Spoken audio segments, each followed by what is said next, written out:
Welcome back, everybody. This is The Sports File, a 35-year reboot. This is episode number 10, double digits. So today's topics will include the Euro 2024, Copa America, which is currently going on right now here in the U.S. as well. And then we'll also briefly chat about all things ooni pizza oven. So to get right into it, first up, topic number one is the Euro 2024.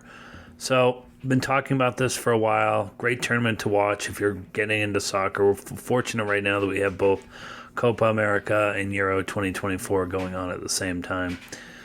Just to break that down real quick, Euro 2024 really is signifying the best European teams that have qualified for the tournament. Think of England, France, Germany, Italy, etc. And then Copa America is obviously USA, and then you've got like the likes of Brazil, Uruguay, Paraguay, etc. So, Euro 2024, talked about this in the past, big England supporter. They're my team over there.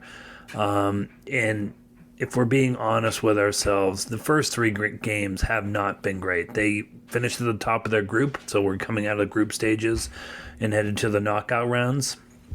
And what they ended up doing is they finished at the top of their group, so now that they're going to be playing against Slovakia in tomorrow, which is Sunday, it's knockout stage round. But to date, they really haven't done great.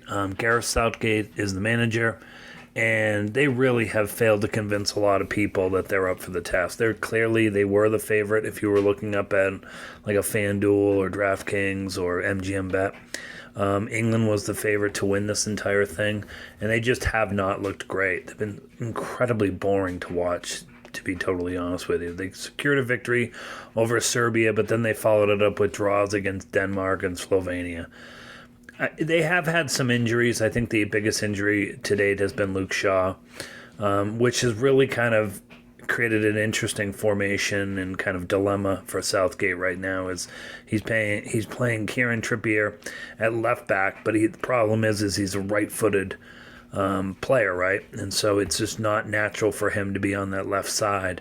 And you can really see it forward. I was reading an article in The Athletic a couple of days ago after their first game where it really broke it down into kind of the real big issue that they're truly facing is his passes, right, are really going, when you look at it, he's barely passing anything to his left side because he's not left-footed, right? He's a right-footed guy, so everything's going back over to the right. And it has created massive issues because it's become a very predictable build-up. And it's also reducing Phil Foden's support. Shaw is back in training, and he may become an option. We'll see what he chooses to do. But one of the interesting formations that they were chatting about as I was reading online is this theory through the Athletic website put together by their staff. But they were talking about what if you were to move Saka, who's typically attack. What if you moved him back to left wing, right, left back? He's naturally left-footed. That would totally help. And it's such an interesting concept because this would be really kind of taking a big swing. And if you put him back there, you're then... And he also has experience, too, mind you. Back when he was a teenager, he played. He used to play left back. So it's not like it's totally foreign to him, but it would then free up the likes of having potentially, as this lineup has, you'd have Harry Kane, Anthony Gordon, Cole Palmer, and Phil Foden, which would be super, super interesting and dynamic. I think Southgate's been completely head-scratching a lot of folks here, right? We've talked about the roster in the past. What was he really thinking about? Why wasn't he playing or called up, various players like a James Maddison was sent back. Jack Grealish is the biggest head-scratcher to me. Harry Maguire was hurt, so I don't think there's much we could do about that. But when you're seeing kind of what they're doing in Cole Palmer in the last game versus Slovenia, he literally... Cole Palmer's been playing amazing. He's probably arguably the best Chelsea player out there that's on the England team. And he sets him on the bench, and it's just he's sitting there, and he finally substitutes him late. And he's been our best player by far. So it's a true head-scratcher of what Southgate's doing. I think Southgate's under immense pressure right now. He's 8 years into this assignment. they have got to get to the finals.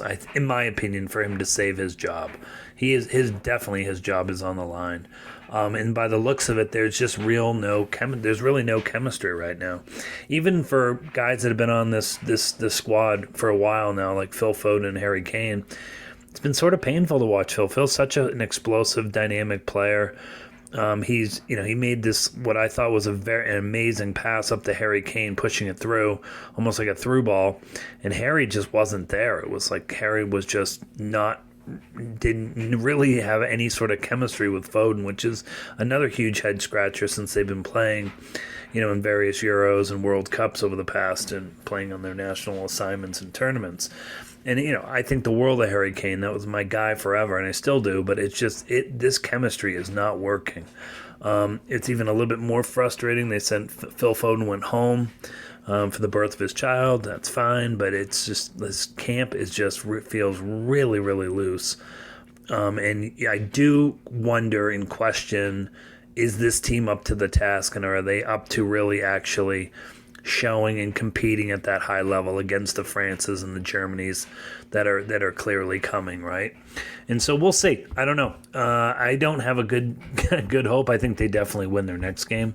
I don't think there's any question about that. After that, we'll see who their matchup's going to be. But this is a tough road for England, and this next upcoming week is going to be very exciting.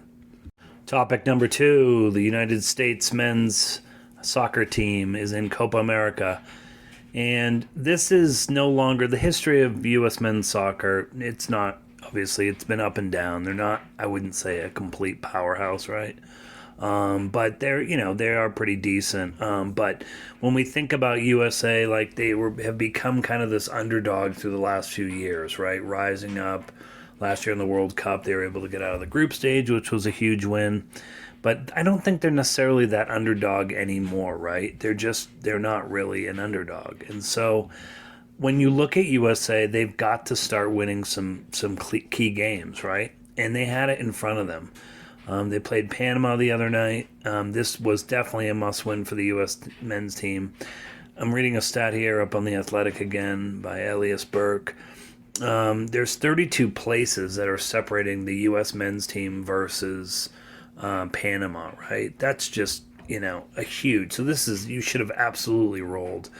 I get it. They take a red card early on. Not great. They're playing a man down, but even a man down, you should still be able to beat Panama. And they just didn't. They did not show up. It was an unorganized disaster. And honestly, I think it's time that Greg Berhalter, the men's manager, I think it's over for him. This is not working. He was already on shaky ground, I think. They did bring him back for this Copa America after the World Cup. But it's not great. They are not playing up to where they need to be. You're no longer the underdog. You're kind of expected to be getting past all of group stages. And we no longer just celebrate here on the men's side that you got out of a group stage, right? The expectation is you're getting into the knockout stage and you're winning a game or two through there. And this is just not happening. It's just not working. I thought it was it looked like this team has totally tuned him out. They've got way too much talent to still be doing this, right? They have way too much talent to still be considered this. Pulisic has been, I think, one of the bright stars. Obviously, he's great. But the rest of the team, Robinson's been okay. It's not great the way this team is playing at all.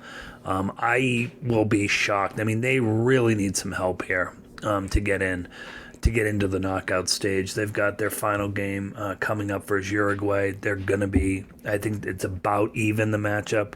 I don't think there's a clear favorite right now. But they really do. They cannot afford, if they lose and Panama beats Bolivia, which Panama probably will beat Bolivia. Bolivia is just not a great team at all, worse than Panama. And they are, they haven't won a match yet. So if Panama was to beat them and the USA loses, then that means Panama will advance because of the goal differential, right? And that would be a massive, massive disappointment. This would be a horrible campaign. And at that point, you've really got to make a change at the head manager's position. And Berhalter is definitely on shaky ground right now. So U.S. has definitely a must-win coming up. They've got to win versus Uruguay. And then if they win, then they're good. They're moving out to the knockout stage. But again, just getting to the knockout stage nowadays is not really kind of what we're aiming to do here, right? We really want to be able to get through to a couple of these, right? If you really want to be taken seriously in the World Cup 2026 coming up, which will be hosted through North America, through Canada, U.S., and Mexico, you've really got to play it. And it's even more disappointing, their performances at this Copa is being hosted in the U.S. They've had games in like Atlanta, Dallas, Las Vegas, and it is not great to watch. They are just, whatever reason, another case similar to what I was talking about earlier with England. It does feel like a change needs to happen. It feels like this team is somewhat tuned them out. We'll see. Rooting for USA. Hopefully they show up against Uruguay, and they beat them, and we move on to the knockout stage. All right, topic number 3. Let's talk about all things ooni pizza ovens. So back in, I would say, February, March timeframe, I think it was around February-ish, I went out and purchased an ooni pizza oven for outside. One of the hobbies I have is cooking. I make fun of myself on Instagram. I used to think it was so obnoxious with people posting pictures of all of their cooking and their meals and all this stuff, that during COVID I actually started up a thing called Sean's Obnoxious Cooking Pics. So yeah, it's more making fun of all the people out there, but also making fun of myself for now doing it. So anyways, I bought an ooni pizza oven that has just been one of the best investments we made. I ended up getting the ooni Coda 16, so it can basically hold a 16-inch pizza. This thing's great. If you haven't checked them out, you can definitely go up to their website and check them out. If you haven't, just do a search for ooni, which is spelled OONI. You heat this thing up for about 30 minutes outside. That thing will get screaming hot. You'll be on the deck when you kind of look at, if you just use one of those kind of infrared lights and the thermometers, you read in instant reads in there. It gets up to about 850 easily. And that's when you get ready to go. I'd say there is a little bit of a learning curve with it. It's the first few times I made it wasn't great, which I kind of knew going into.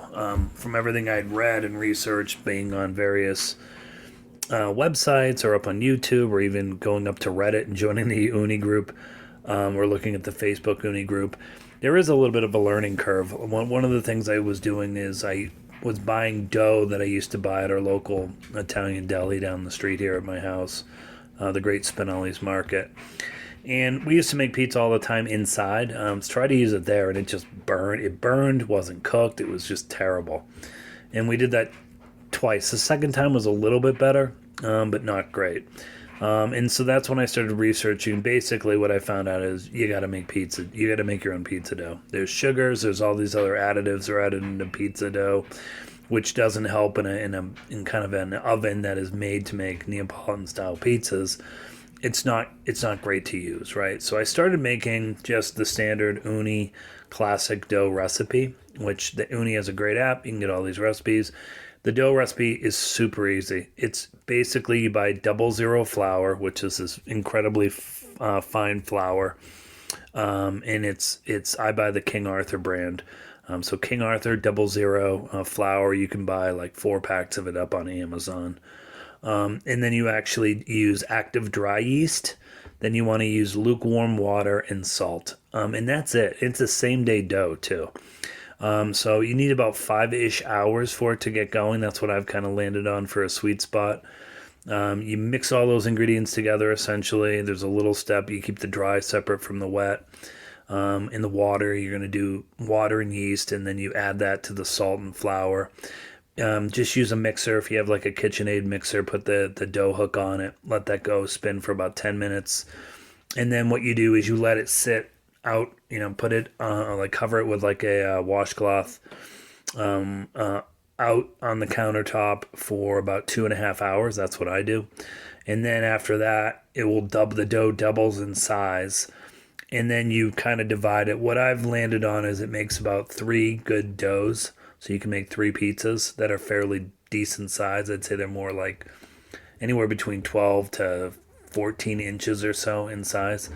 And then you divide that up equally into 3. You kind of get a proving tray, which I have a proving thing that I bought off of Amazon, pretty cheap too.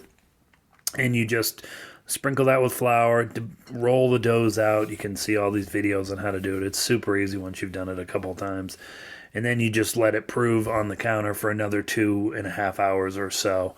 And those doughs then will double again in size, the ones that you divided up. And when you do that, what you get is you get these super easy, stretchy doughs. There is a little bit of air, so a trick with you when you're doing it, just use your fingers, lay it on like your wooden cooking board, kind of press it all out, and that'll kind of cut down on the air. It basically pops any air bubbles that are inside the dough, and then you just start spreading out the dough and forming it into a circular, obviously whatever size you want. Once I started doing that is when I think the sweet spot happened. A couple other tricks with the ooni is that when you launch it, I use a little bit of cornmeal because it acts as it's like a granular substance on the peel itself. Then you put the dough on, and then that thing just slides off. So when you launch it, the pizza rolls right off and lands on the pizza stone that's in the ooni oven.